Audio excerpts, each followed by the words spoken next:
Hello, everyone. It is Sunday night, and we are coming to you live from inside of Bat City Comic Professionals to wind down your weekend with all of this week's indie and small press new releases.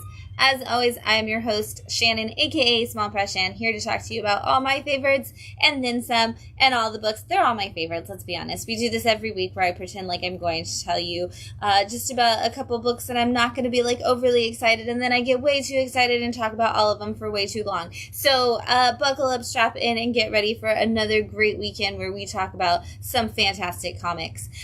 Before we do that, if we're going to wind down our weekend, we're going to need a wine, and this week we are drinking Portillo, which is an Argentinian Malbec. It is supposed to be like super plum blackberry combination. It actually says it's one of those that's supposed to be for like everybody, like it's like for the family meal, a wine for every taste kind of situation. I'm really excited. It's got like some like the simplest like combinations, like it's like, oh, this should go with like barbecue at a barbecue for your family, or like a steak, or it literally said like meat and cheese, and of course I want a charcuterie board to go with everything, so this is going to be really great with our evening wrap up. But I'm excited to taste it and see how it goes, so we're gonna jump right in with a swig of Portillo. It does have like less of that like wine smell and more of the like actual fruits like taking up the smell. It says blackberries, and I'm like, maybe that is what blackberries smell like. It kind of smells like blackberry jam, which is what I'm going to eat with my charcuterie board, so I'm excited. Or is it blueberry jam that we're going to have? One of those. That is really like tame like taste. There's not like, it says like it has like its own like natural acidity and not like a lot, and you can definitely tell that like it's not like a heavy tannin. Well balanced and bold is how they describe it. I think that's pretty fair. I think that's a good description. This has a ton of like the award points. Like it had a 90, which of course is obviously an A-level wine, so we wanted to give it a try. And this is another one of those, like, you can find it at your local grocery store kind of wines. So, give it a try, because, again, it does seem like it would be really good with almost any of the meat family pairings. And if it says pasta, I think they're pictures instead of words, and so I'm like, ooh, I think that's pasta in that picture. So it looks like it's going to be pretty much good with anything, and it definitely does feel like another one of those that you could take to like a dinner at a friend's house and be like, hey, I brought this for you to try.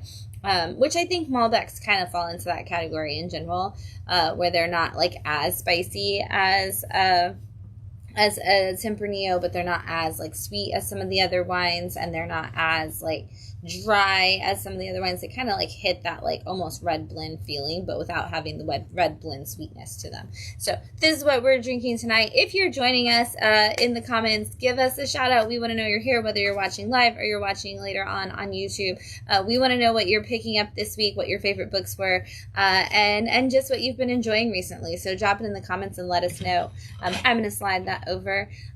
We've had a lot of really cool things going on in the store recently. One of them was, of course, this weekend was our monthly comic creation workshops that we do, and so we had 2 engagements of that. Yesterday, we had so many people come out. It was great. It was awesome to see parents and kids working on their own comics like side by side and encouraging each other to do great. That is always an option that we don't really talk about. If you are a parent and you're looking for a way to engage with your kid in something that they're interested in, come join the comic creation workshops. Just know that the rule is anybody that's in the workshop has to do the workshop. So if you want to sit back there and see what your kiddo's up to, you got to be willing to put yourself out into the creative mindset as well and give it a try. And we had some really great parent comics yesterday, and I'm really proud of all the parents who got out of their comfort zone and actually gave it a try. And as always, I'm always proud of the kids. They're the creative ones who really like go for it, and it was really cool to see them kind of encouraging their parents to do the same yesterday. So those happen every month, at least twice a month on the same Saturday. Sometimes we do them a little bit extra, and you're going to see a little bit of that this upcoming weekend at Dogman Dogman Day, which if you don't know, this Saturday, August 24th, is Dogman Day here at Bad City. It's celebration of end of summer reading. We are going to be hanging out with our friends from Descent into Gaming. We're going to have some Dogman games. We're going to have some arts and crafts themed around Dogman. There's going to be a Cat Kid comic making station where you can make your own comics the way Cat Kid does. There's going to be a lot of really cool fun things, and there's going to be a big sale on kids graphic novels. So if you've got some of those readers who are just looking for some new books to pick up, this weekend is going to be a great time to do that. During that Dogman Day, come out, have some fun, grab some new books for your kiddos, whether that's all the way down to like little golden books and picture books, or all the way up to those graphic novels. There's going to be a sale for you to grab some new books so you can go into back to school reading. And don't forget, on our website, you can find our Books Are Magic reading log, which actually has the two options. You can read by the number of books read, or you can read by the minutes read, and you can track that on the reading log. Use it for your school points. Use it to earn free books from Bat City, but grab that off of our website, and hopefully we'll have some available for like printed out in advance for Dogman Day for kids to take home and get excited for getting ready for back to school reading, because reading is all year long, not just during the summer. We also have been doing, speaking of back to school, we've been having a back to school drive here at Bad City and throughout our amazing neighborhood. And I am so incredibly proud of you, Bat Fam, because when we were like, hey, we need school supplies for our friends at Manatee Elementary, you have really shown up for that. We have so many boxes of school supplies. You know, we talked about how they said composition notebooks were a big thing that they needed, and so many of you like got composition notebooks from the store, had them ordered, everything. And so we've got stacks of composition notebooks. We've got backpacks. We've got highlighters. We've got pencils. We've got markers. We've got everything these kids are going to need. And of course, there's always a need. So if you didn't make it in yet and you had school supplies that you were bringing for the donations, please still bring it. We can always take it over to our friends at Manatee. We're going to be collecting it from the rest of our neighborhood friends this week, so we can do that. So there's still time to drop it off if you come in this week to bring some extra supplies and add to that. I know we have a couple people who forgot their supplies today when they stopped by. You can still bring it. Don't feel like there's a time frame to help a kid in need. You can always do that. We're always here to help make sure that supplies gets to the kids that need it. So we really thank you, everybody who already like brought stuff in, and for those of you who are coming back with stuff still, we're so appreciative of everything you do. And I know that the Manatee Elementary teachers and students are also. We are going into this week. Don't forget, like I said, Dogman Day is this Saturday, the 24th. But we also have Ladies and Non-Binary Nerd Night this Thursday at 8 p.m. The store will be closed. We are going to take over the store as we do once a month and just have a fun time. So if you are looking for a fun space to come in and make new friends, Ladies Non-Binary Nerd Night is definitely the one to do that at. We'll have snacks, we'll have drinks, we'll have a ton of fun, and you're a chance to make some new friends and read some cool books while you're here. And then I think that's the majority of the events this week. But our event calendar is up on our Instagram, and our Facebook has all of the events listed individually. So if you're ever looking to find them, those are good places to go. And if you're watching this on Facebook, you're already halfway there, so don't miss them. The other thing is it is back to school season, so if you are an educator and you are looking to set up an education day with us, whether it's a field trip to the store or us coming to you for comic creation workshops or reading engagement or activities, please hit us up, contact@badcity.org. We're here to help your school get all the programming it needs as we start off this next school year, and we're so excited to be a part of it in whatever ways we can. That said, we're going to talk about reading, because that's what we do here at Bad City, by talking about this week's new indie and small press books. So we're going to jump in and kick it off with Transformers issue 11 from Skybound Comics and Image and their Energon universe. So if you have not been reading Transformers, you may not know that Daniel Warren Johnson is giving you like that blockbuster summer experience you need in a Transformers story, but also breaking your heart in all of the ways that Daniel Warren Johnson loves to do. And so far, the Decepticons have gotten all of the power first. Like, they got to Earth and they had all of the Energon, all the Allspark, essentially, power that they could have. And they have just been destroying all of the Autobots that come to life on the Earth. And Optimus Prime is trying to do his best to lead the team, but he's not making the best decisions. And now he's at the point where he realizes, as always that Optimus does, that he's kind of put the humans in danger. He's put a lot of his fellow Autobots in danger, and he is determined to go back and save them from Starscream and all of the bad things that are going on with the Decepticons. But he also can't leave the humans behind, even though he knows that there are Autobots back home that need their help, because it's his fault that, according to him and all of them, that the Autobots or the humans are in trouble. So we are seeing that. We're also seeing a lot of really big moments from RC in this one, as she's kind of dealing with the fact that when she left Cybertron and all of her friends behind, she kind of put them in danger. And we are seeing a couple of other Transformers that we don't normally get to see in the movies actually getting some really big roles in this. And so it's kind of cool for those of you who are fans of the classic cartoon, that Gen 1 of Transformers. You're getting to see a lot of friends that haven't made an appearance before in this story. So definitely check it out. We have Beowulf issue 6 from Comicsburg, and this is the end of the Beowulf series, at least for now.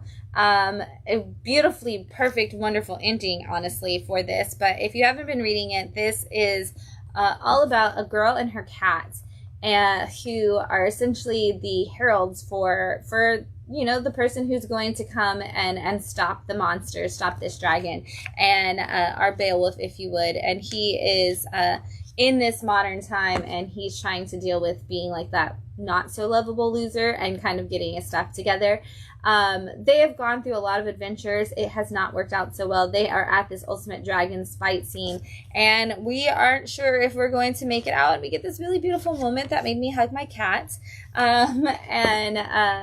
We get to see our hero, whether reluctant or not, actually learn if he's going to take a stand and finally figure out how to do things.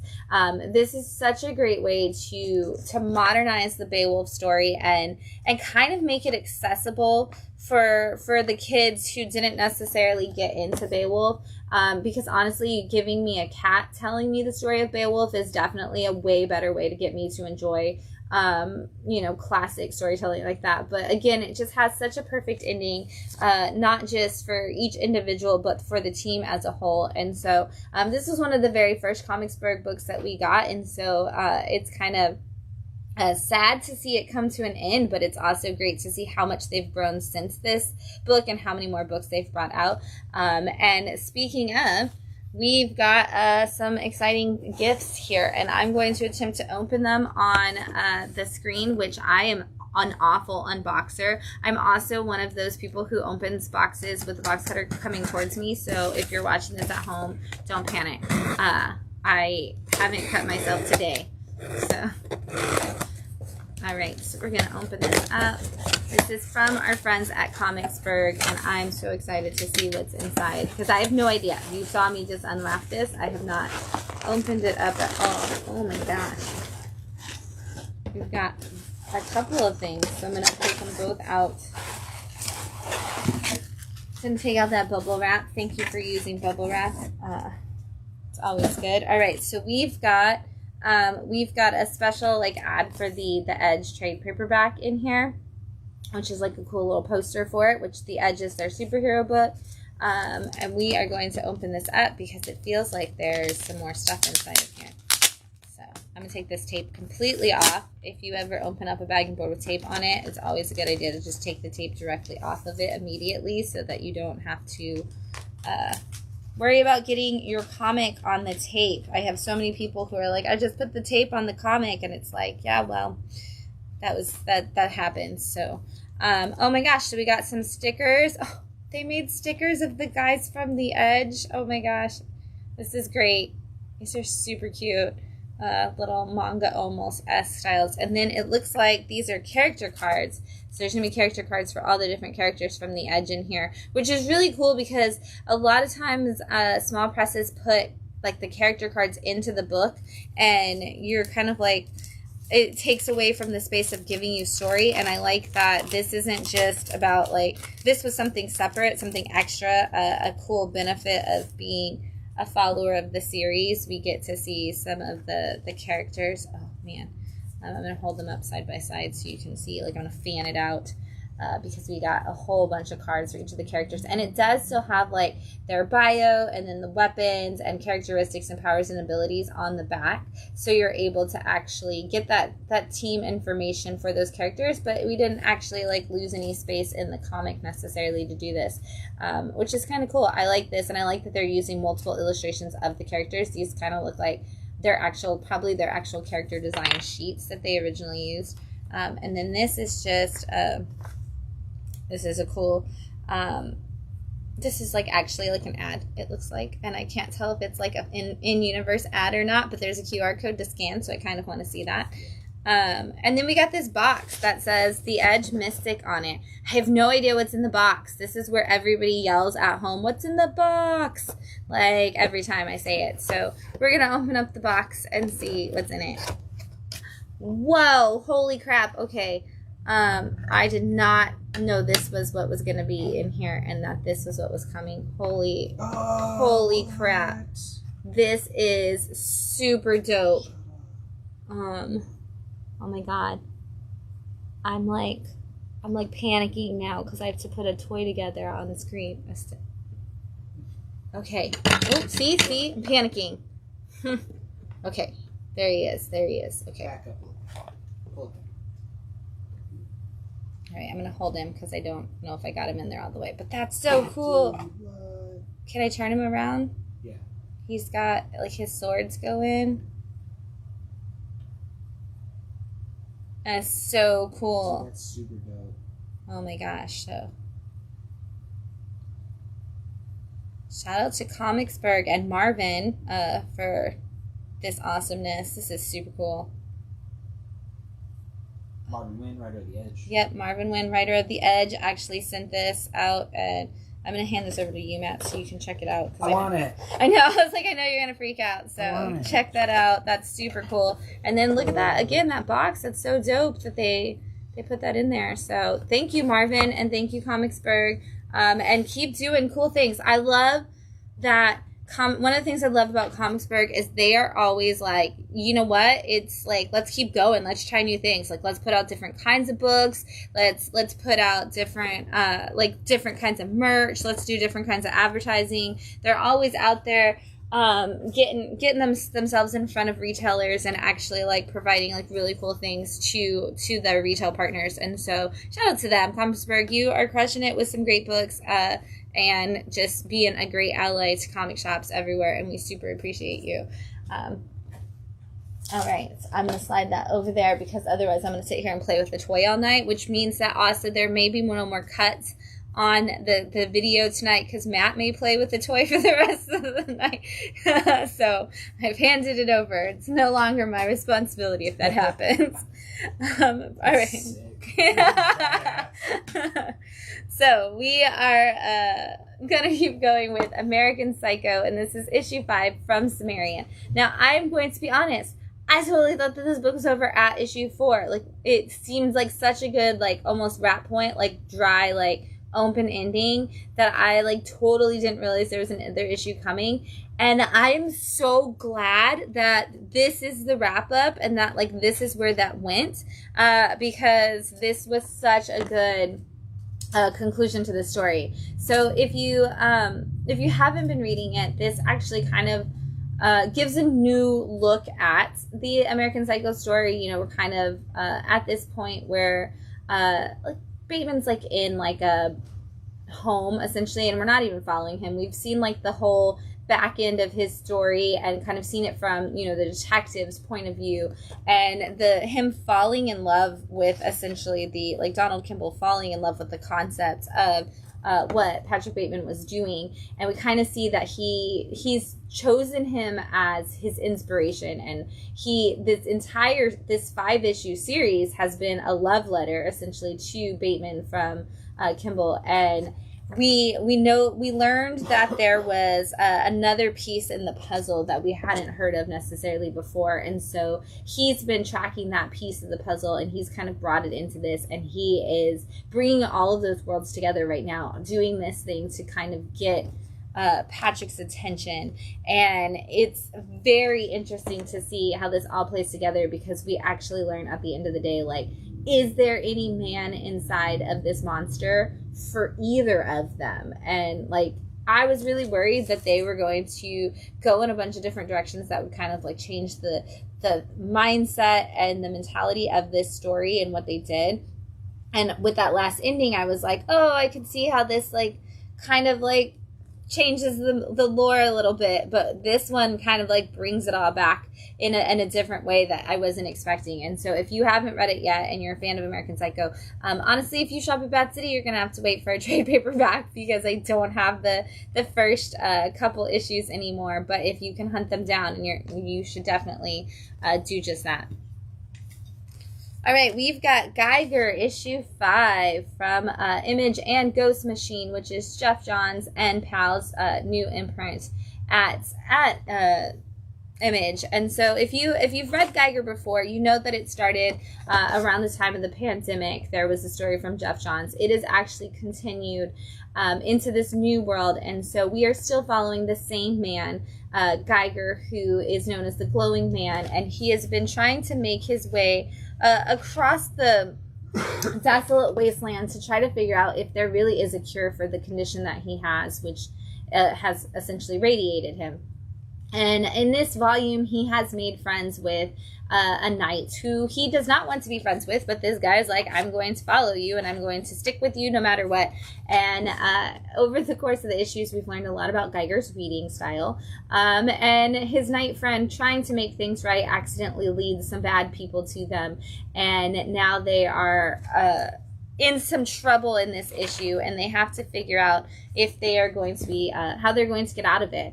And is Geiger going to make it? Is Geiger's dog going to make it? Is our knight going to make it? They're all kind of on the ropes at some point or another in this issue. And so this is really nice to see Jeff Johns expand this universe, because not only is he bringing Geiger back, but he is going to be bringing back some of the other characters that he kind of did in that time frame that are going to come into this and connect. And we're also going to see Redcoat come into this and connect, and this big giant universe happen for this Geiger world. And let me see if there is, they call it the unnamed universe, and there is oftentimes a timeline in here. Yeah.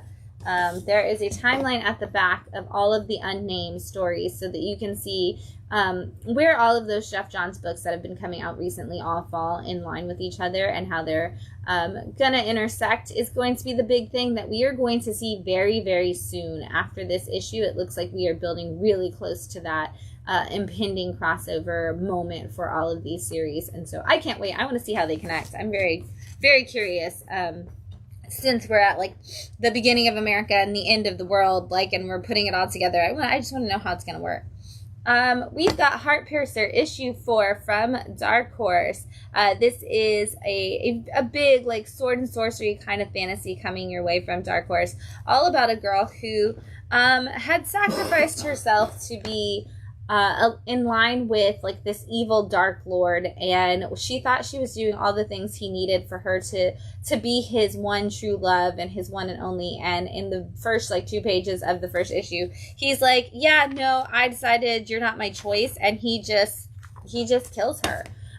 Or so he thinks, but she has returned, and she has now awakened as the Heartpiercer, and she is determined to not only take him down, but to stop all injustices in this world that she's going through. And right now, she's been in this big battle with werewolves, and when it doesn't really necessarily go her way, she actually gets that moment where the hero gets to learn what put her on this path and what started this origin story in a way she didn't. And it was a really cool origin story for her, and I'm kind of I kind of almost wish they would have like actually given us an entire issue of that origin story and just ignored the battle that was at hand for a minute, because that origin story is super dope, and it's going to come back to play in big ways for where this story is going, and I cannot wait to see more of that dark entity and light side that are going to come to fight as the story goes on. But she's super cool, and she's about to embark on a really dangerous mission all her friends that she has made along the way are already like, we're here to help, we're going to go with you. And so we're going to see how the Heart Piercer can save the day, maybe in the next issue. We've got Into the Unbeing, issue 3, also from Dark Horse this week. And this does label it as part 1, so I'm really excited because I think that means we're going to get to see a universe built out of this series. But this is a post-apocalyptic world. We've destroyed everything on Earth, you know, the usual. And these women are supposed to be out there looking for any signs of life in this desert that used to be Australia. And they come across a massive land mass, and one of them decides to go into it while the others are sleeping, and she doesn't come back out, and so the others are like, okay, we have to go into this and kind of investigate. Well, it seems like they've gone into the literal belly of the beast, as this seems like it is possibly a living, breathing entity, and yet it's all calcified and like stone at the same time. So they're kind of looking for their friend, but also researching what this is all at the same time. And now they're honestly just trying to survive because this beast has woken up within it. Like the beast within the beast, I guess I should say, have woken up inside. And it's not going well for anybody involved. I was reading this and I got to this panel and I was like, is this Hayden Sherman on art? Because all of these panels make lungs. This has to be. And guess what? It is. So check it out. It's going to be really great. You're going to get some incredible paneling, obviously, as I just said and showed you. But really, really cool story to see how some scientists are just going to end up in a lot of trouble. A dark scientific sci-fi horror story for all of those who love that. We've got High Life issue 3 from Titan Comics. Honestly, if you're a fan of Kyle Starks and you're needing some more off-the-wall humor in your life, of that like real far end of the Kyle Starks, this is definitely one for you.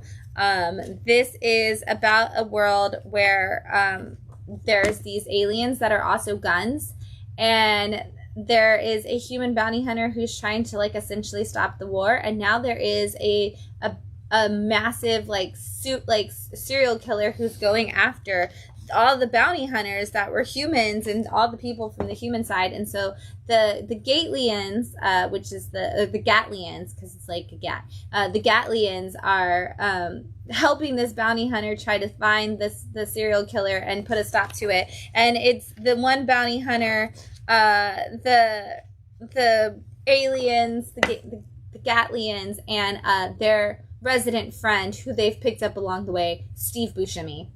And it's fantastic because it really is like it's not like they just called a guy Steve Buscemi. It's like, no, this is really Steve Buscemi. And there is a scene in here where the bad guy comes and is like attacking them, and they're like, help us, Steve Buscemi, we need your help. And he's like, okay, you probably did this in one movie or another. Let's see, which movie did we do this kind of action? Where did we make this kind of decision? And so you just get some ridiculous, zany, off-the-wall humor as we try to put this together, but yet like the weirdest level of heart, which is why I say it kind of feels like a Kyle Stark story, because even though it's ridiculously way far gone in what is happening, they're still like building some connections between all these people and trying to like give you a little bit of a heartfelt moment here and there along that comedy.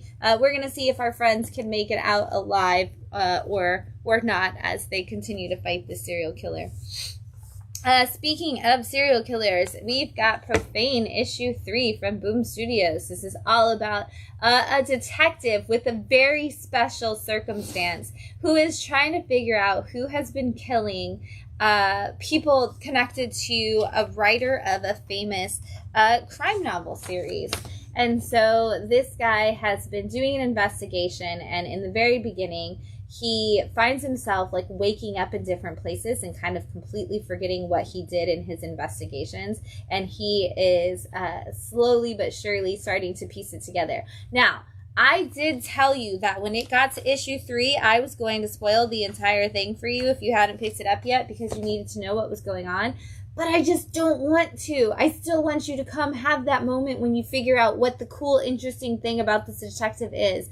It's murder mystery. It's all about, we've got the guy who's supposed to be like the best detective writer in the world, like the one that's dead. We see some other people connected to that kind of genre of writing dead. And we've got some major problems happening with our detective because he's got one thing that kind of really tethers him to this case and his own survival. And we're going to see some moments in this book that may lead to his tether to this case really just leaving him behind in some big ways.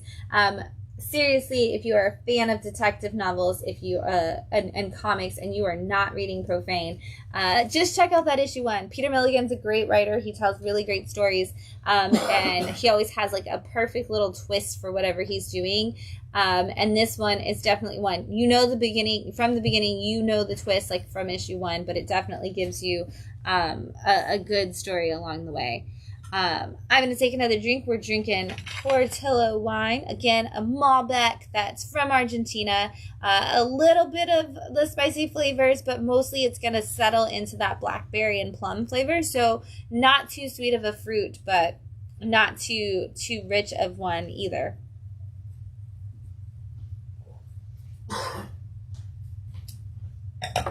I'm so excited to put this with food. This is going to be so... I mean, and literally it talks like 20 times on the back of the bottle about how good it is with food. So I know it's going to be, but I'm like, oh my God, I cannot wait. So I'm going to keep going. We've got The Dust Pirates, issue 3 from Keen Spot. And this is the wrap-up of this story. I could see us getting more adventures of the Dust Pirates in the future, and it would be really fun to see. But this is about 2 guys who are in fact pirates, and they are in a world where water has kind of gone away, and they find out that there is like this one realm where they have all the water, and they're kind of hired to go steal this water back because the place that they stole it from is Atlantis. And so it's like, okay, we've got to go steal it back. Well, they figure out how to like take down these bad guys in issue 2 and kind of get the water going again, but now they're trapped in here. And so now the pirates who are sent to go out and save the day for these other people are in need of somebody coming to save them. And so this 3rd book is all about the 3rd act of the plan, the part where, you know, the leader didn't necessarily know, but his second in command had a big plan, in fact, to save them, because he knew that the leader is always really bad about getting them in situations that can never get back out of. I love their connections. I love the way that these 2 talk to each other. It feels like a great buddy cop kind of story in a pirate universe. Very, I guess, Jack Sparrow, Will Turner even. But they're a little more equals. I guess technically Will and Jack are, but Jack doesn't acknowledge it, which kind of feels like this story. But we do get to see some possibilities of more worlds to come and things to happen as these 2 do kind of wrap up this mission towards the end. But, you know, is there going to be more? Are they going to go on more adventures? I'd like to see that. Because we were just getting some good pirate books recently, and I just think we can always use more pirate books, especially during the summer. It's nice to have pirate stories during the summer. It just feels like summer blockbuster season is complete with pirate stories included. We're going to go to Rifters, issue 3 from Image Comics. This is an off-the-wall, ridiculously hilarious book about time travel. And so if you haven't read it yet, it's Brian Posehn, which is part of why it's ridiculous. But it is about 2 guys who work for a time agency where their job is to essentially solve crimes that are happening throughout time. We've invented time travel. We messed up. We gave it to a lot of people. We did stupid things with it. And now people just travel in time and commit crimes. And so we have an agency who has to maintain that. And so these 2 guys are supposed to just be like minor crimes, like robberies, you know, like they stopped prohibition thieves at one point. They're kind of on that side, but they find out that there are some murders afoot, and they don't trust the homicide people to be able to solve the case themselves, especially because they're starting to see little clues along the way when they're doing the robberies. So it's like, oh, it's all overlapping. We're going to get involved. But they have a tendency to mess things up really, really badly, and this is no different. And so these guys have got themselves into some really, really big trouble in this issue, and we're going to see. I don't want to spoil it. Okay, we're going to see if they can, solve this case before it's too late, so that they can kind of like redeem who they are as not great cops, or if they're going to like fall into whatever dangerous thing is happening. We're gonna see, and you're gonna laugh a lot along the way. It's definitely more on the comedy side, like comedy action kind of side, than it is on the detective side. But if you are looking to just have some fun, this is definitely a book that has all of the jokes you need. Again, Deadpool writers and things on it, so you're gonna get a lot of humor. We've got Akugan, Brutalizer of the Gods, issue 3, and this is the wrap-up of this story from Oni Press. This is such a big adventure in 3 issues. This is all about a guy who was born to slay the gods, and he has... Okay, I'm gonna try... There's like some sexy parts in there. He has just been brought up to destroy this god, and this god who's just like, and all the gods really, but specifically the one who is an awful like war god who's not good at maintaining his relationships with his people. And over the course, he's like gone through and like destroyed all these like emblems of the gods and kind of taken down a bunch of the gods, and now he's finally to the last god that he needs to kill on his list. But he has to face against his greatest warrior, who is a princess who rules over a world where she kind of just takes out everybody. Like, she trains guards to be the best warriors ever, and then like when she gets bored, she kind of just fights them herself and kills them all, or you know, it's just like one of those things that she enjoys doing. And she's got this elite trained force, and he comes in and they're like, don't worry, nobody can get through here, like an army couldn't get through. And she's like, this isn't an army, this is the one man, he's coming for me, he's coming for this god. And he does indeed do just that. He gets an epic battle in this one, and we kind of see it's almost like a side-scrolling video game, because we do get to see him go step by step as he goes through each of the buildings of this kingdom, and tries to find the god that he must destroy. Again, really big adventure in 3 issues. So if you're looking for a big epic tale and you don't have a lot of time, this is a great story to pick up and read. Precious Metal issue 3. This is from the world of Little Bird. This is from Image Comics. This is also the end of this. This takes place 35 years before what happens in Little Bird, which is still in print as a trade paperback. So if you've never read it, I do believe we actually have a copy on the shelf right now.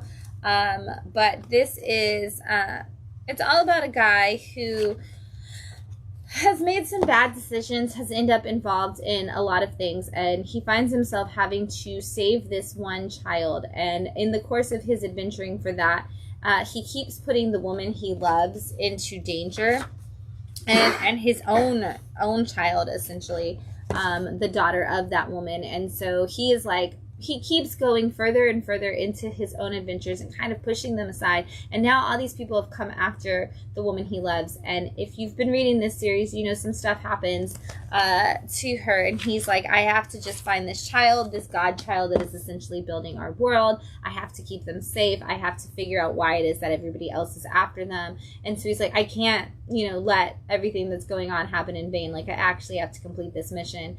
And that leads to some dangers for not only himself, but for, the people he is trying to protect. And we're going to see how that wraps up for him. Obviously, we have a little bit of idea because we know where this goes if you've read Little Bird. If you haven't, this can stand alone because it is so far in advance, but I feel like you need to read Little Bird when you're done to get all the pieces of the puzzle. It's like, okay, I understood the story that I read enough, but like, what is this world and where does it go? All of that is really not defined in here. Like, the whole concept of the world and everything, you almost have to read the book that it's the prequel to really get what the world building is actually building out, because it is only a 3-issue series that kind of just takes us on an adventure with this guy to figure out why he did the things he did and how that leads us to the people who are going to do the things in the future. So check it out, especially if you are fans of Little Bird. You definitely need to jump in. Continuing to wrap things up, we've got Barbaric Born in Blood, issue 3 from Vault. If you've been reading the Barbaric series since like 2020, 2021, you know that this does 3-issue minis, like little mini arcs before they go to trade paperback. And so this is the wrap up of this one. And in this issue, Soren, who is our sorcerer, who's been traveling with Owen, our cursed barbarian, is actually offered a chance to join forces with a guy and get this ultimate power. If she just like dives into this pit and goes and fights this creature, she'll get the power. When Soren chooses not to do that, the guy is like, well, then I'll do it. And now she's still forced to battle that creature and that thing because the enemy is afoot. But at the other end of the spectrum, Owen is currently with Steel as they fight some werewolves. And Steel, our vampire friend, who is also a barbarian, is like, I'm tired of all of these clans fighting. I'm tired of all of these situations coming up. I'm just going to take matters into my own hands. Owen, I'm not as cursed in the same way as you are, because Owen can't kill people who don't deserve it. And so he's like, let me battle this. And so we figure out that at the end of the day, everybody kind of has a curse and a burden that they have to carry. And what is it and how do you use it is really the biggest thing here. Because Soren's going to discover her own situation to go with it all as well. And we are setting up exactly what that situation's going to be and going back to her home in the future to figure out all of the curses that you just can't step away from. Whether you've been around hundreds of years or you've just had a normal life, there's always some kind of baggage that you're carrying with you, and we're going to figure out what that is in the next volume, which any volume that follows what Soren's up to, I'm in, so I'm super excited to see where that goes. Falling in Love on the Path to Hell, issue 3 from Image Comics. Every time the last 2 issues, even when this one came out this week and I hadn't read it yet, I'm always like, this book is called Falling in Love on the Path to Hell, but nobody is falling in love. Where is the romance? We're obviously building to it, which I appreciate, and we're starting to see those little moments here. So if you haven't read this book yet, this is about a man who is like a rugged, tough cowboy kind of guy who's an outlaw, kills people, all the things in the Old West, and a woman who is a samurai who just is an absolute like cool girl, killing all the bad guys, taking them all out. Well, they're both killed in their respective times, and they come to this place that's essentially purgatory, an island. They're not lost. They know they're on purgatory, which, to be fair, we all knew that they were on purgatory and lost too, but it's okay. And so they're on this island, and they find out that there is a guy who's like, essentially, hey, every night, like, all of these dead people that are bad, like zombie-esque dead people, come out. If you want to survive that and actually make it to the full side of the afterlife, you need to get in line with me. And both our cowboy and our samurai choose not to join up with him and kind of find their own place to live, and they do not like that. So while they're on their own and separate, these other men who have been ruling this island are after them and determined to stop them. And this is the first time we start to see the two of them working together and getting closer. Like, she helps him shave and helps like heal each other and do different things. And so this is going to get all the love stuff is going to happen soon. And then they're probably going to get to like really fight and destroy some people together, and it's going to be really cool, and I can't wait to see it. They still, like, they don't understand each other, so it's really cute to see them try to figure out each other's personalities, nonetheless their languages. So far we're starting to build out some really cute moments that are going to hopefully bring some softness to this rugged cowboy, and just like, it's gonna be great. We already know they're gonna fall in love. We know it's gonna probably end in tears. They're already dead, so it's probably gonna end in tears, but it's gonna be beautiful. Until then, I can't wait to see exactly how they fall. Like, those sweet little moments are always my favorite, and I cannot wait to see more. We've got Kill All Immortals, issue 2 from Dark Horse. I'm so excited about this series, and it's just a fun read. And so, if you didn't read issue 1, this is about a girl. She's probably in she's early 30s, late 30s, presenting. And I say presenting because we learned some things about her actual age in the first issue. But she is from a family that's been around a really long time, and they've created themselves essentially as this mobster family that they're in bed with all people all over the world.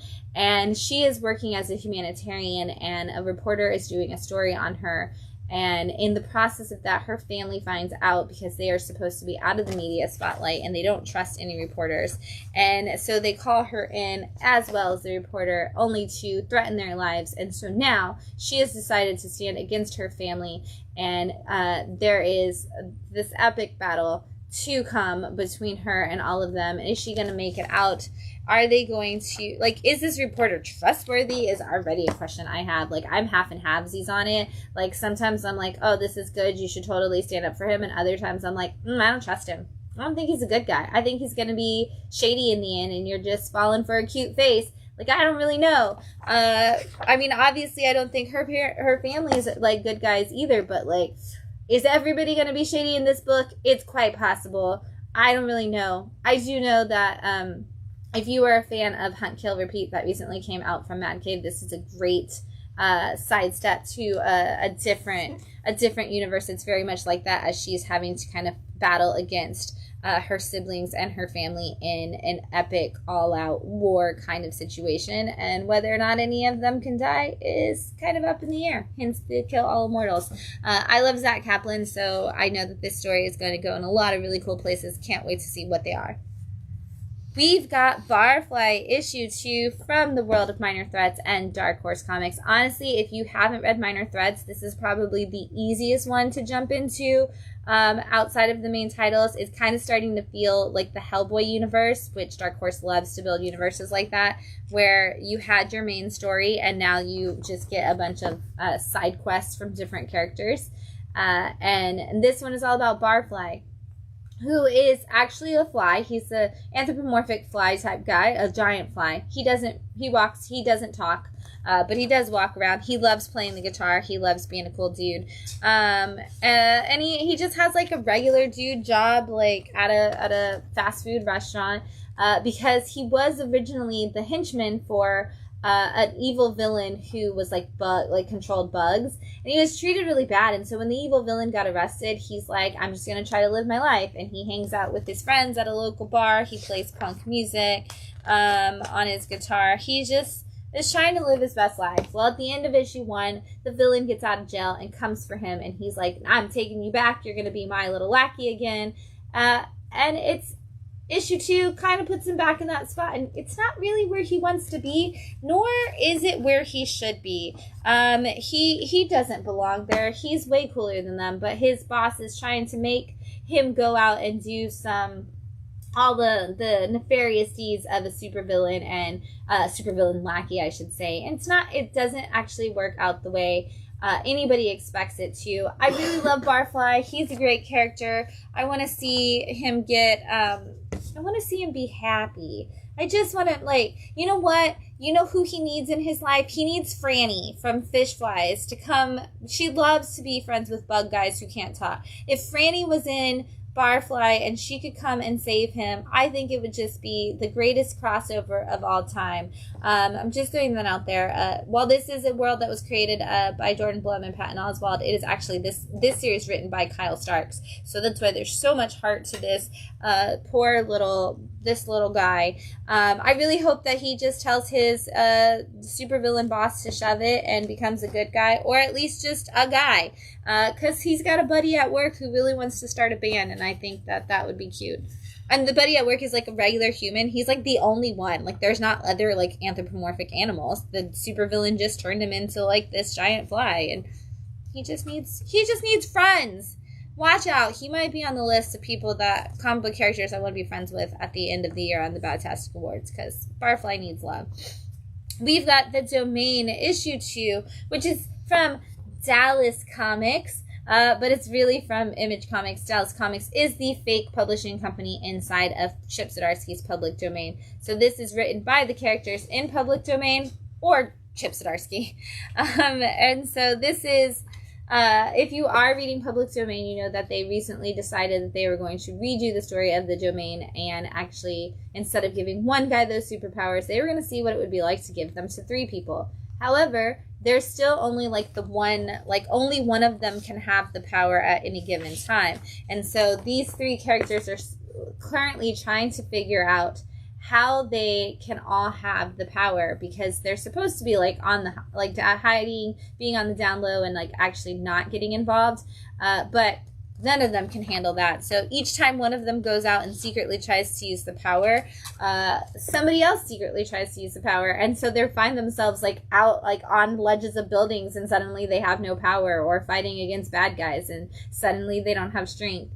And so we're going to see how this works out for these characters as they try to figure out, A, how to work together as a team, B, if somebody should get the power, C, if anybody should be able to use the power, and what it just means to be a hero in general, because none of them really actually know what that means yet, and so they're kind of trying to piece that together. I love this because it is going in line with while they are writing the comic in Public Domain, and so we're seeing the editor come in and provide notes on the story, and them all talking about what they want to do, and then you get to read the story that they're creating at the same time, which is kind of a really fun way to build your universe.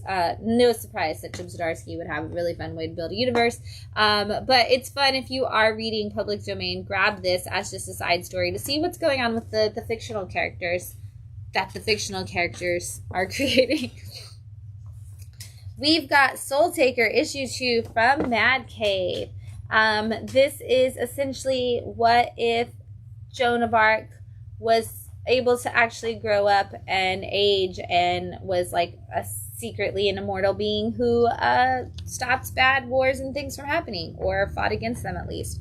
So it follows in an elderly lady who is essentially immortal but ages very, very slowly, who has been in wars forever and has been around, a part of history in all these different ways. And in issue 1, we learned that a secret society was a governmental agency, I guess I should say, was monitoring her, and she had a deal that they wouldn't bother her if she just left a blood sample every month that they could continue to research on. Well, they broke their deal, and they came after her even though she gave them what they wanted, and so now she is determined to take them down, and to kind of just go after them in her own way. But she doesn't really want to give up the life that she's finally has.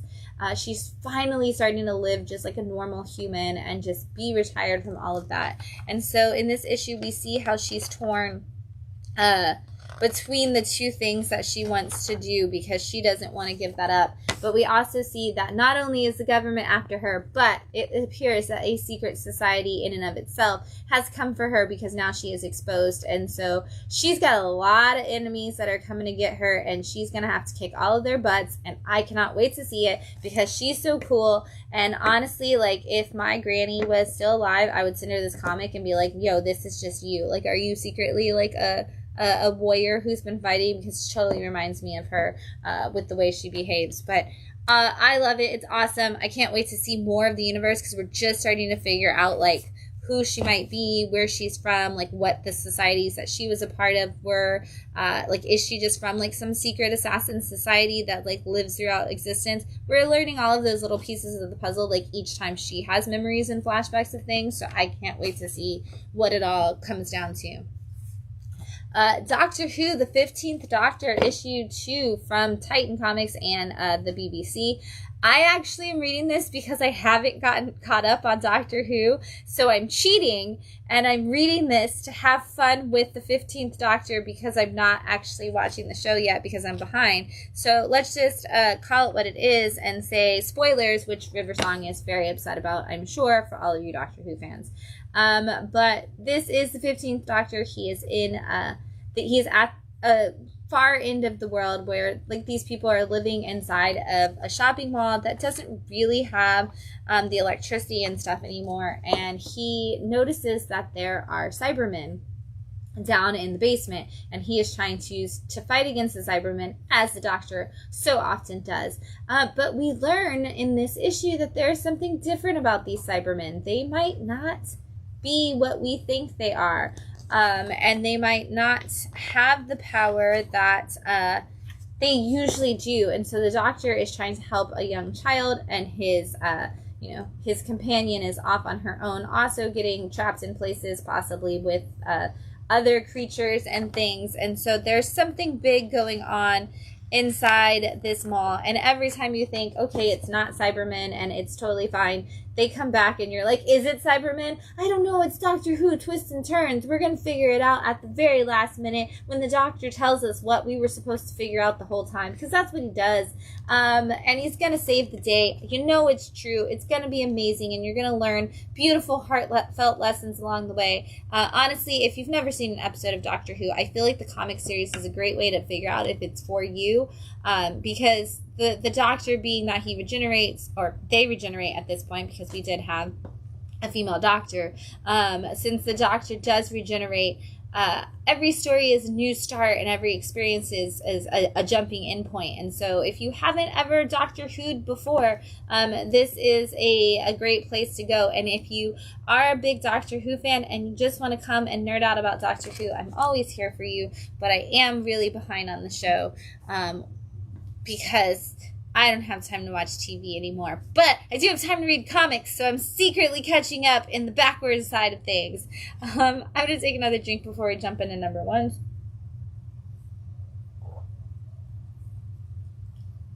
And I'm so excited to kick off those number ones with Eisner winning. Carolyn Cash is Pee Pee Poo Poo, number one from Silver Sprocket. Now, you might be thinking to yourself, but Shannon, how could this book have already won an award if it just came out today? Well, here's the great thing about Pee Pee Poo Poo, is Carolyn Cash has been putting it out in whatever number order so fits their existence. And so we have actually had a couple of issues of Pee Pee Poo Poo anthology series already, before we ever got a number one. The numbers mean nothing. It doesn't matter. They're one-shots. It's an anthology. It's just cool. Don't worry about the number. Pretend it doesn't exist. But we're going to get some cool things in this one. First up, you're going to actually get to know who is Carolyn Cash, the creator of Pee Pee Poo Poo, and what are some things that they're into, and what do they do. And I love that. I love the introspective story of Carolyn that we get from Carolyn. And then we find out that Carolyn, who has always done stories about Chicago because that's where they live, has actually recently moved away from Chicago. True story. And so we're seeing some stories about the new home that Carolyn lives in and all of the things that they are going through there. A lot of these experiences that Carolyn puts into the book are just like crazy adventures that they have. This one is them going to a concert but realizing that they lost their ID, but they're a little like, what's a good way to say it, they're not all there at the moment, and so they get lost and can't figure out how to get home, and they start panicking and wandering down all these streets in this new town and trying to figure out like which one's which and how they go and why are all these things crazy, and then only to get home and be like, oh my god, I never thought that I would make it home again, and find out that they've been gone like less than an hour. And so it's kind of hilarious to see their adventure that they go on, and also to see how much they love Dunkin' Donuts. And then we also get to see an experience at a vegan donut shop.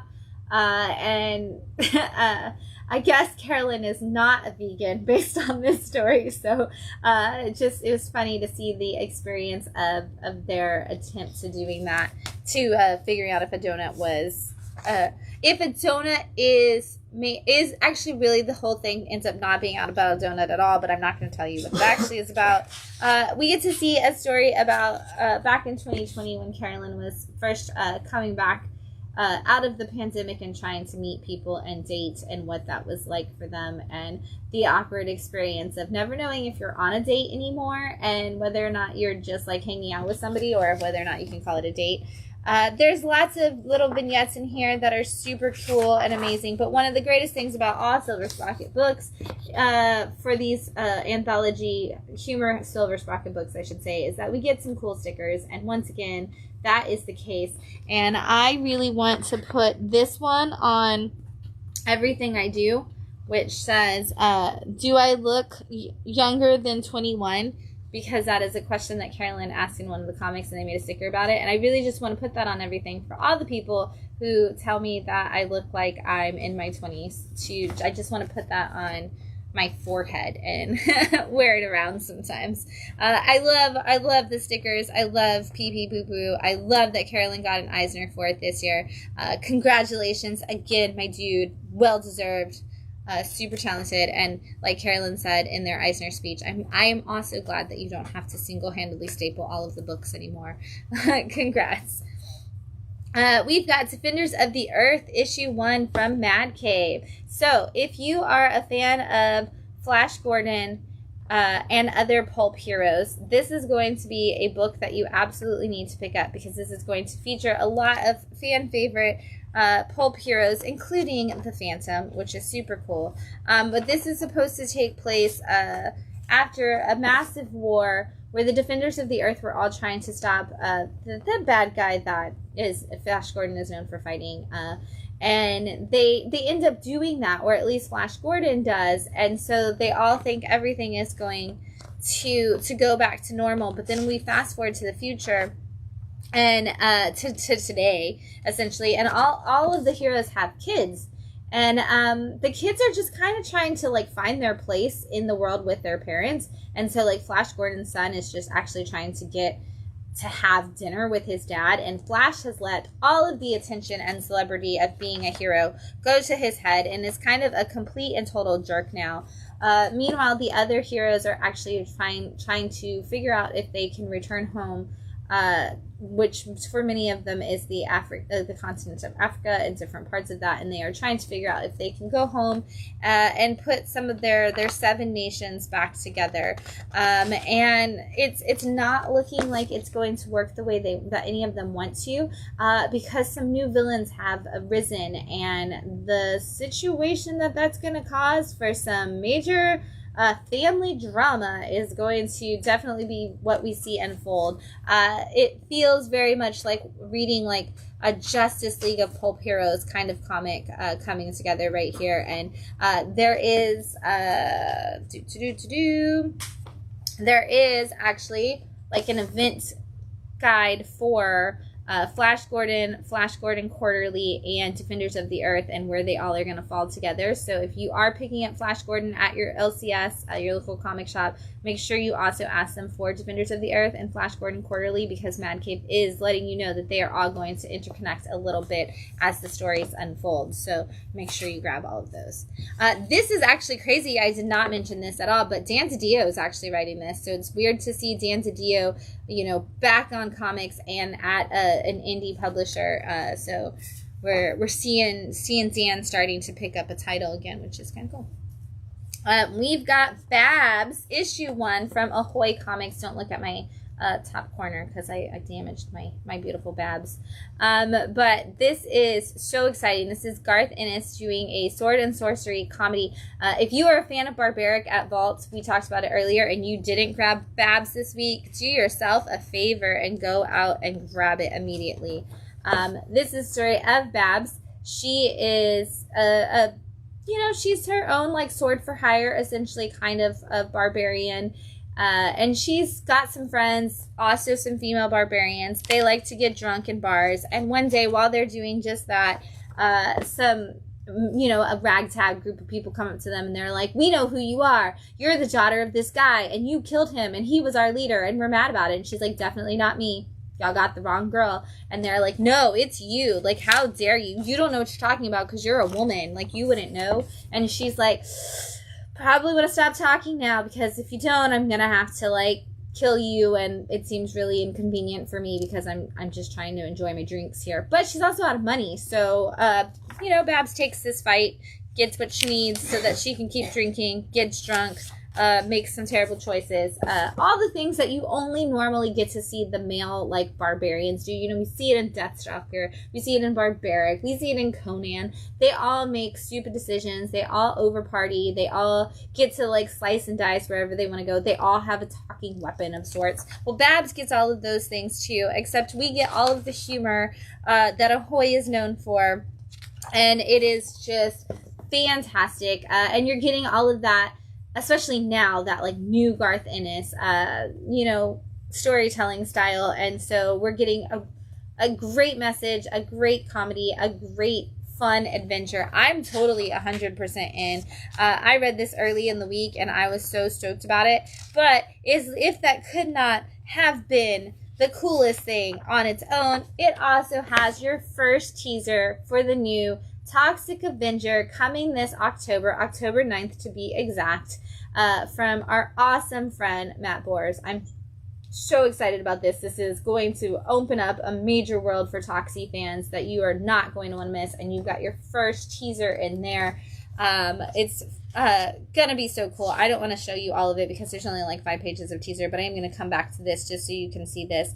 Matt Bors and Fred Harper on art, which is cool. Matt Bors is doing some covers for it because if you're a fan of Justice Warriors, Matt Bors did that book series, and you're going to want to see his Toxic Avenger because it's going to have a lot of that same kind of humor in it, and there is definitely a lot to come with that. So Ahoy really just always, like, there's never been a time when Ahoy wasn't crushing it, but man, are they like picking it up and up even more. And since I brought that up and mentioned the amazing Matt Bors and Fred Harper on art for Toxie, we got this in the mail from Fred this week. Thank you so much, Fred, for this. This is an original Toxie Says I Slime Heart Bat City.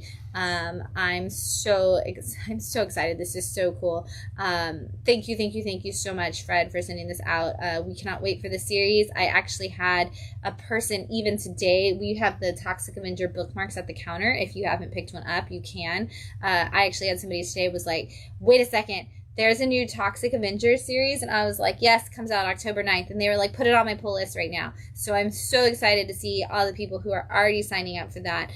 You can too. Stop by your local comic shop, especially before the end of this month, because that initial order for Toxic Avenger is going to happen at the end of August, the last week. So if you have a local comic shop that you go to and you want to make sure that they're getting copies of Toxic Avenger for you, get out there and talk about it now. Let them know that you want it now. If you don't have a local comic shop, find one and order it, because you're not going to want to miss this if you're a Toxic Avenger fan. If you're excited for the old movie, if you're excited for the new Peter Dinklage stuff, like wherever, if you fall on your Toxic Avenger cartoon, like animated, live action, doesn't matter, you're gonna want this. And again, thank you, Fred and Matt, for that incredible piece of art. I'm so excited.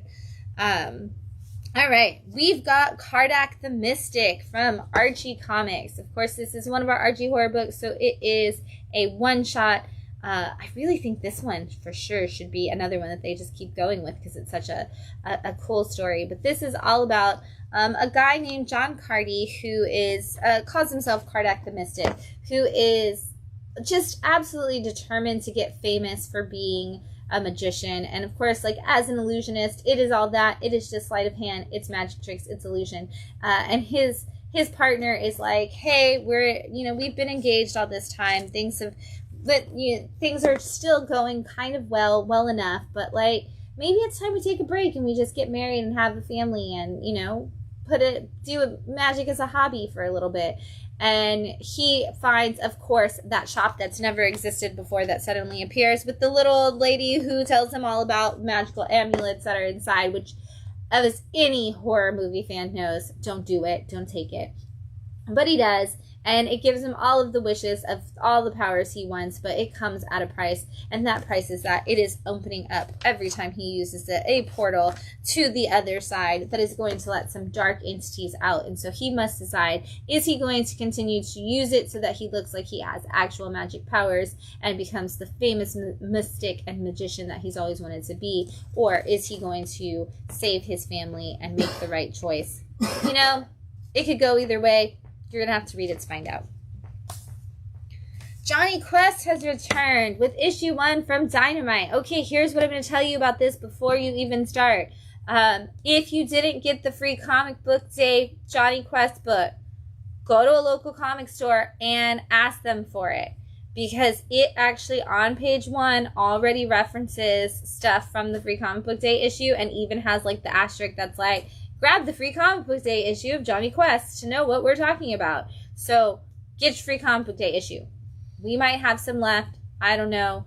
I think so. But either way, you might want that. If you didn't have it, you can still read it, but you're going to wonder a little bit about what happened inside that. And what happened inside that issue is leading us to the fact that Johnny and friends have now landed back at home on this island that they live on, only to find out that things are very overgrown and lots have changed. Lots of stuff has changed. And panels of like the house and different stuff like that are controlling themselves, or so it would seem. Mysterious drones are coming, all kinds of weird stuff that's like technologically advanced, not necessarily to the Johnny Quest crew, because you know they've got like their flying belts and things like that, but kind of at the same time, like, where did this marvelous technology come from?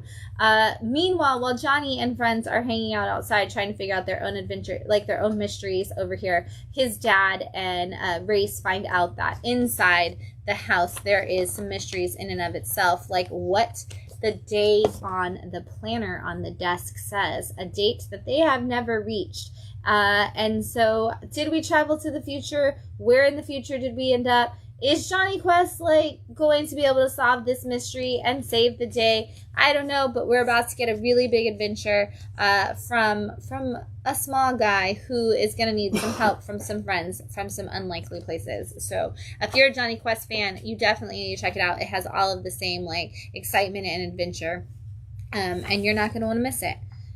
Speaking of, if you are fans of things, if you are fans of Borderlands and you haven't read Tiny Tina's Wonderlands, or haven't heard that Tiny Tina's Wonderlands was coming out, we've got issue 1 for you right here.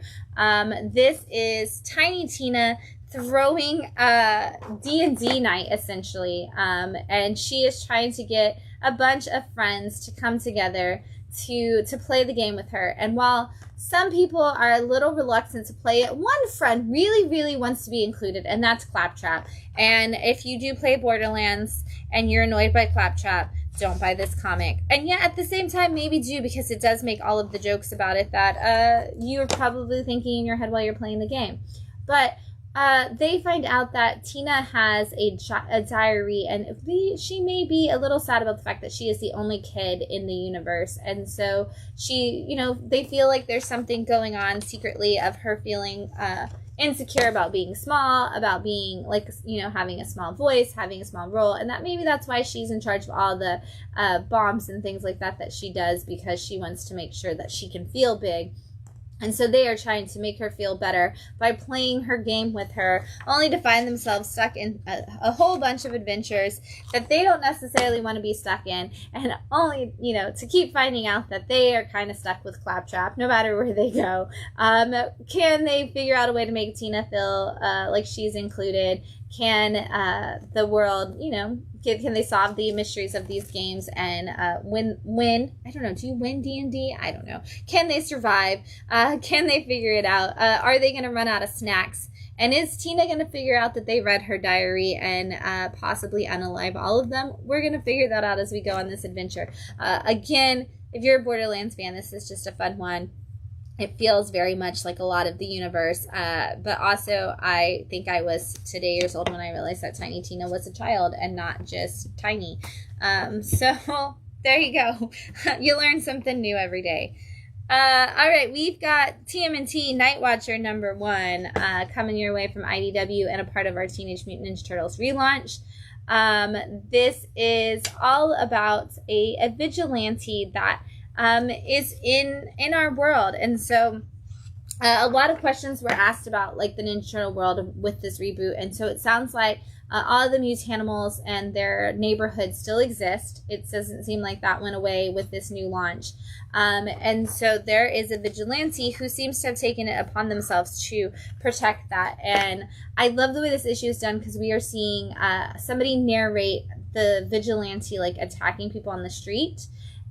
Whether that's the vigilante or somebody else is something we have to discover. But we also see these interviews happening, and I love it because you get like the classic interviews of like this lady who's like, oh, well, I just like, I don't know who this vigilante is, but like, do those, you know, those mutanimals need protection? Like, they're kind of like, they're animals, they're not really people. And like, she says all the wrong things and proves how like racist against them she is. And then there's like this guy who's like, well, I think they're taking our jobs. And so you get all the like guy on the street kind of interviews. You get to see them talk to some of the mutant animals who are like, I don't really feel like I'm any different than any other person. And meanwhile, the whole time we're going back and forth with the vigilante and learning like what they're dealing with and the fights that they're going through and whether or not they're going to be able to rescue the person that they're trying to save and figure out where that goes. We do actually figure out some information about who Night Watcher might be in this issue, so I'm not going to show you any of the rest of it because you have to read it because I don't want to spoil that. But the question is, from the beginning, is Night Watcher a mutant or are they a human? That is a question that we're hopefully going to figure out as we read this series, but you're definitely going to want to, Ninja Turtles fans, you're definitely going to do it to jump into that because you are getting a little bit of that like Sophie Campbell story kind of feel and heart with that story again. All right, we've got Guilt Frame issue 1 from Dark Horse and the Flux House imprint, which is Matt Kent and crew, and this is issue 1 of a 3-part series. It is square bound, which means that there is a lot of story that you're going to get in this, and this is about an aunt and her nephew who call themselves like the world's greatest detectives. They're like, oh, we solved all of these crimes, we do all the stuff, and it kind of seems like they're just two people who really like figuring out puzzles. So they're not necessarily actually, who knows if they're actually really detectives. That's not something like that we see exposed in this. It doesn't seem like they are. It seems like they're just people who like to do cryptographic puzzles together. But we do get to see the backstory of how this nephew came to live with his aunt and his family's connection with his parents, specifically his connection with some cults that they were involved in. But this story mostly follows the fact that the aunt has bid on and won some chairs. And she finds out that a man from France is obsessed with the chairs that she won and that they may have belonged to Louis XIV. And so she books a trip for her nephew, and the chairs to all go to France to have the chairs actually like screened and checked to see if they are priceless heirlooms, missing pieces of the Louis XIV like legacy. And when they get there, they actually are immediately told, you know, your chairs don't really necessarily have any value. So, but you know, while you're here, maybe you could shop around for some other stuff. Maybe you can figure out like if I'm wrong, you know, like, but the antique person in charge of the Louis XIV stuff is like, I don't think they're there. But there is a man who has extreme interest in these chairs, and he's like, oh, let me show you around. Let me show you all the other antiques, and some weird stuff is going down. We might find ourselves into a whole spree of mysteries and murders and intrigue, and only these great detectives, as they call themselves, will be able to find it. Really excited about this book.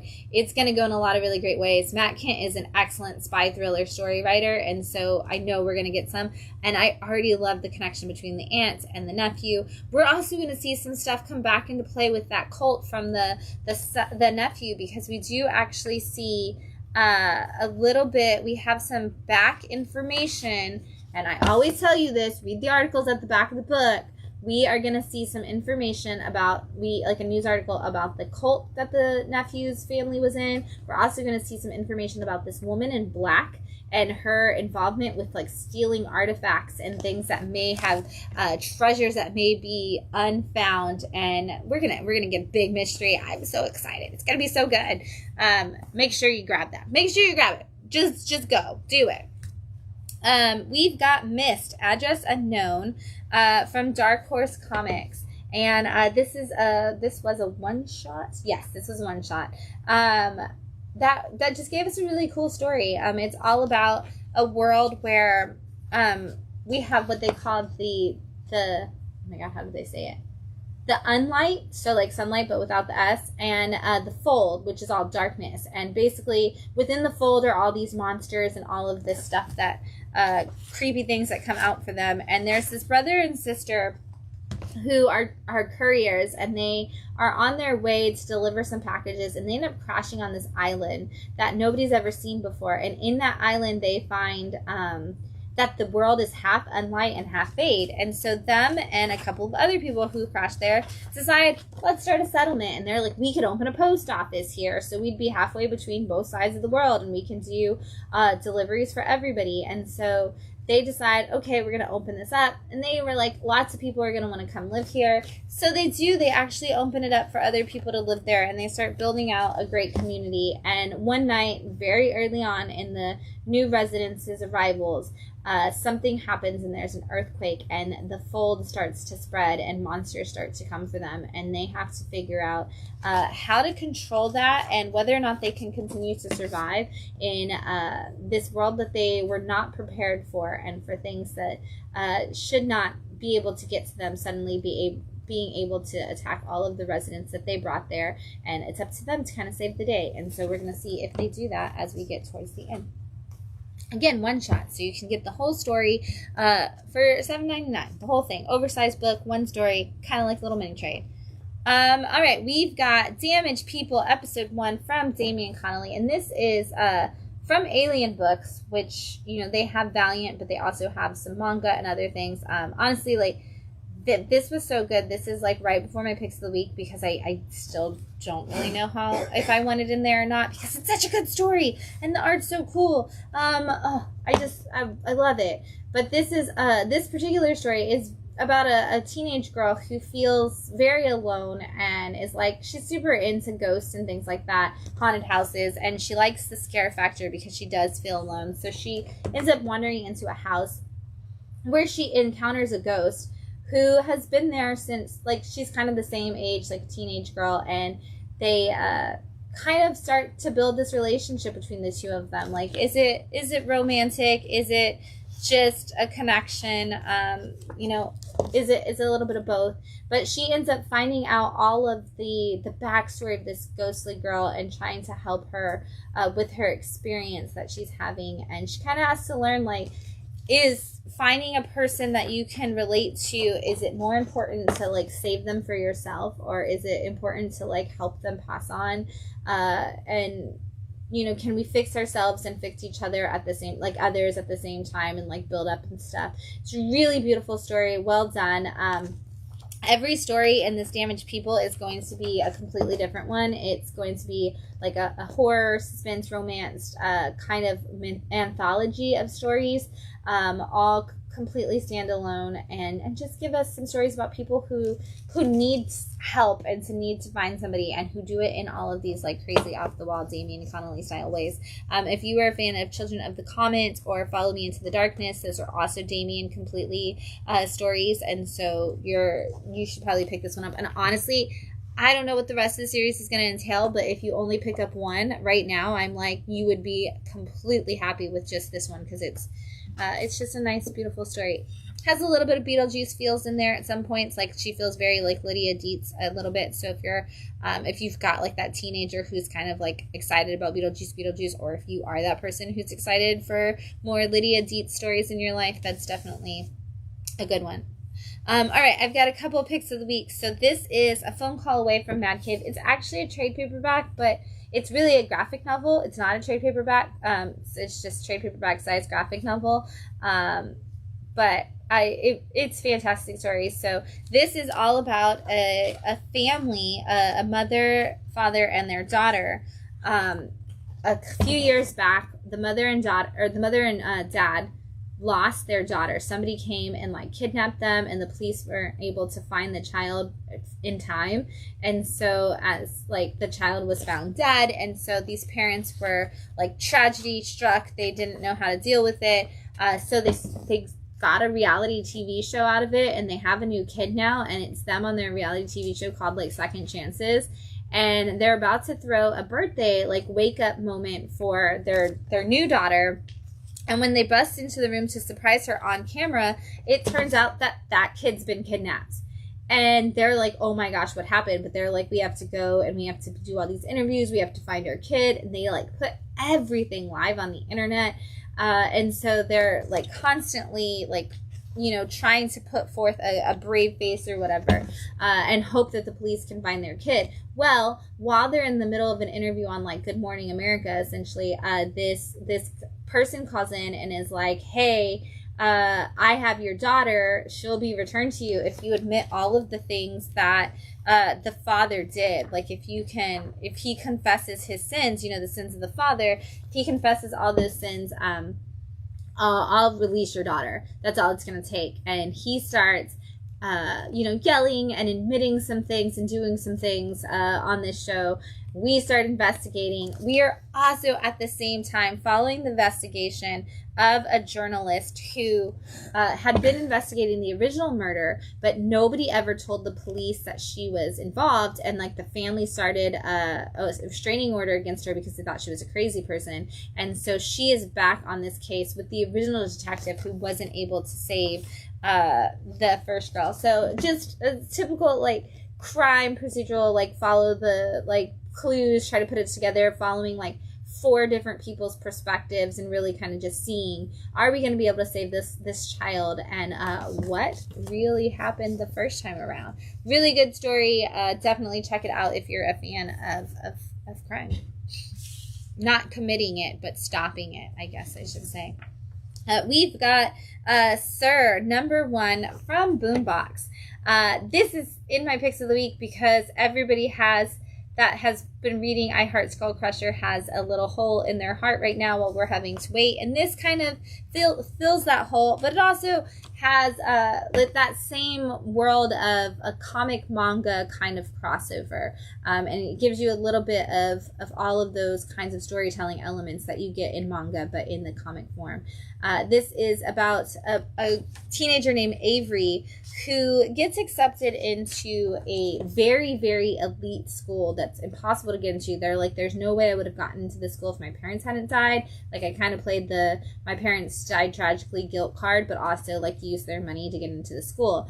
And we find out very early on the reason Avery wants to get into the school is because their girlfriend, who's kind of gone missing, went to that school and then like completely ghosted them. And they really just went into the school so they can figure out what's actually going on with their girlfriend and with the situation. And we find out that there is some secret society stuff going on that has put their girlfriend into this dark underbelly of the world. And Avery gets drug into that very quickly in a way that they didn't anticipate getting drug into it. And so we kind of get a little bit of I don't want to tell you what it is, a little bit of the action adventure that we have in I Heart Skull Crusher with that same like family dynamic and friend dynamic and really building it up. So we're getting a lot of that heart, but it almost feels a little more on parts of it feel a little more on the fence side because we have the school and we have all of the different kids like having to connect together and like, don't, if you associate with me, you'll be ostracized kind of situation. So again, very much like a comic book version of a manga, an American manga in that sense, and already some great character development and stories, and I really just want to know where that's going to go. And then lastly, we have issue 6 of Napalm Lullaby, issue 6 from Image Comics and the Giant Generator, which is Rick Remender's imprint. Issue 5 of this book was also a pick of the week, so the wrap up to that starting point of that story coming in here does not surprise me.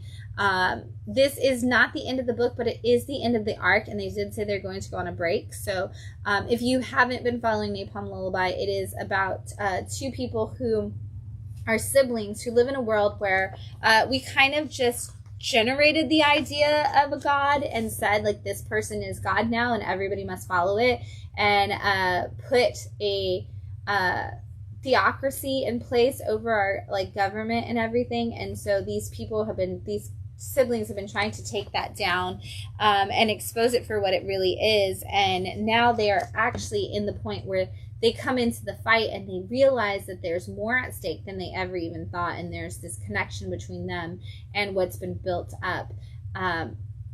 And just the way Rick Remender not only handles the fight, where it's perfectly balanced with them figuring out self issues and overcoming self-doubts, and also figuring out their connections, and the storytelling like is so well done during a fight, because storytelling should still happen during a fight, and Rick Remender does a really good job of doing that in this issue. But also the way he moves the story along and the points he makes through this issue are just absolutely fantastic. I love seeing exactly what these people are fighting for, and how they're basically like, look, if we continue to just play by the rules that we've always played with, we're never going to get anywhere, because we have to eventually fight on their terms if we actually want to come into the battle. But it's like, am I going to lose myself if I fight them the way that they need to be fought?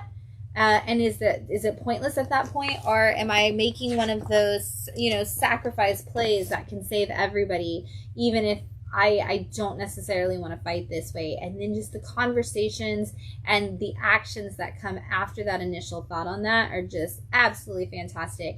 And the fact that he does all of this with like a character whose power is to make you feel what you would be your worst nightmares and your greatest dreams all at the same time, and just like can control that sensation within you. It's just exactly the kind of fighting power that you would imagine would work in a situation like this. And yet again, does any of it actually work? Do we actually get where we need to go? Napalm Lullaby, you gotta check it out.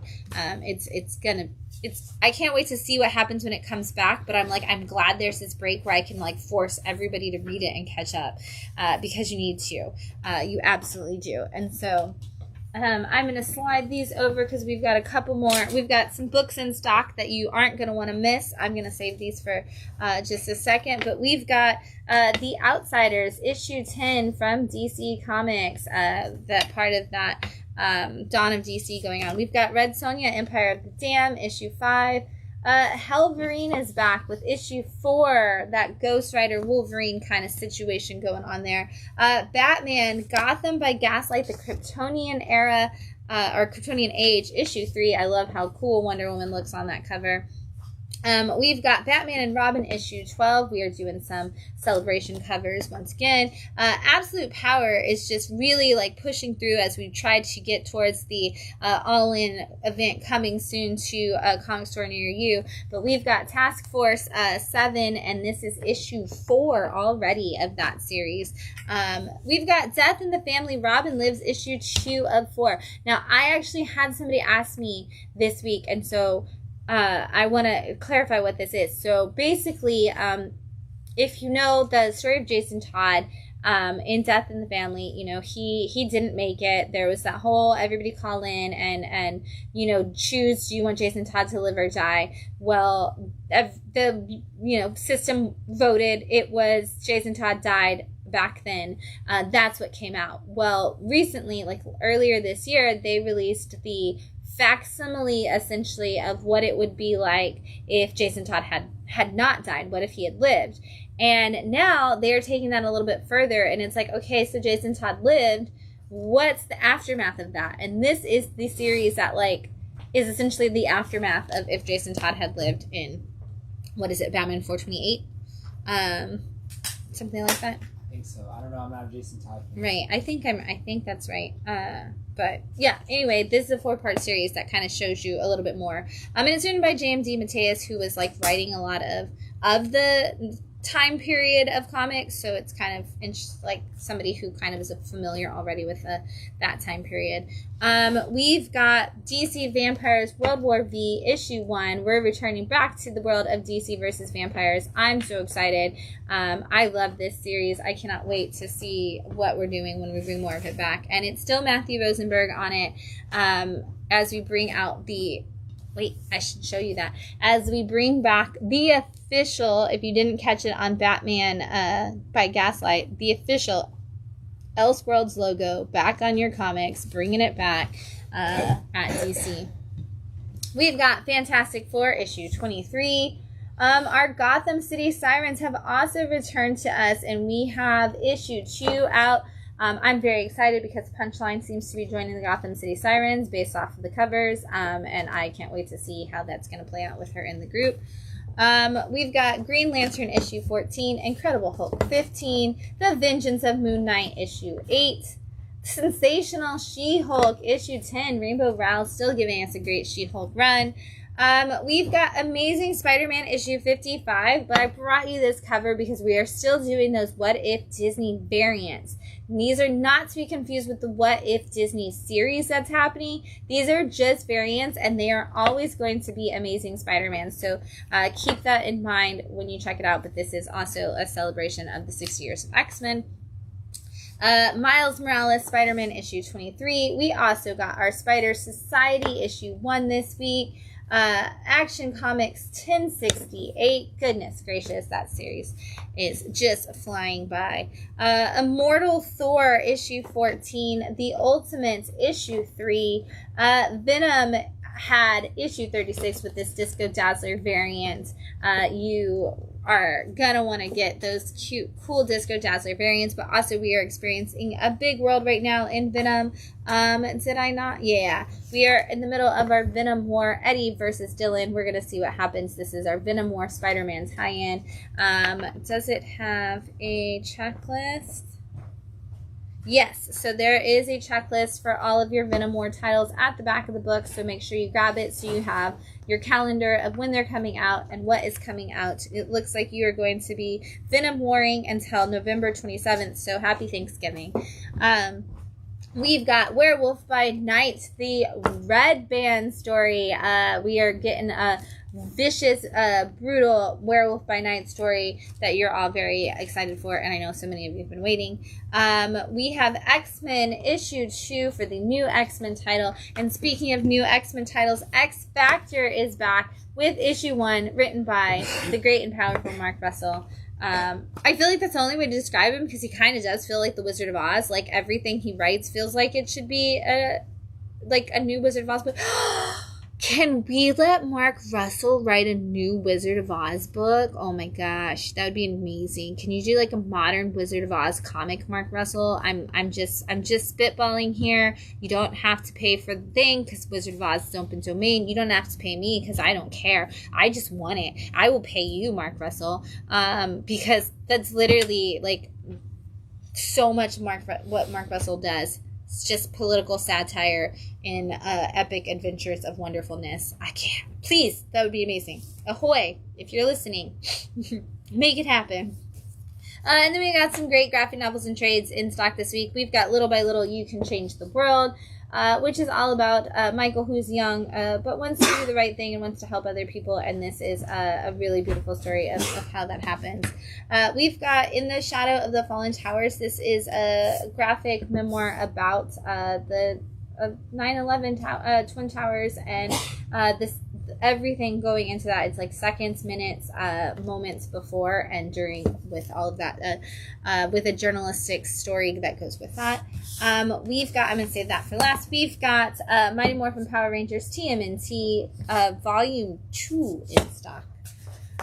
We've got The Boogeyman from Ablaze in stock. I love this book. If you haven't read this yet, you should check it out. Very Miyazaki. We've got Rare Flavors. I've been waiting for this to come. This is from your same creative team who did The Many Deaths of Layla Starr. This is a fantastic book about a demon who wants to just go on a food journey, and it's fantastic.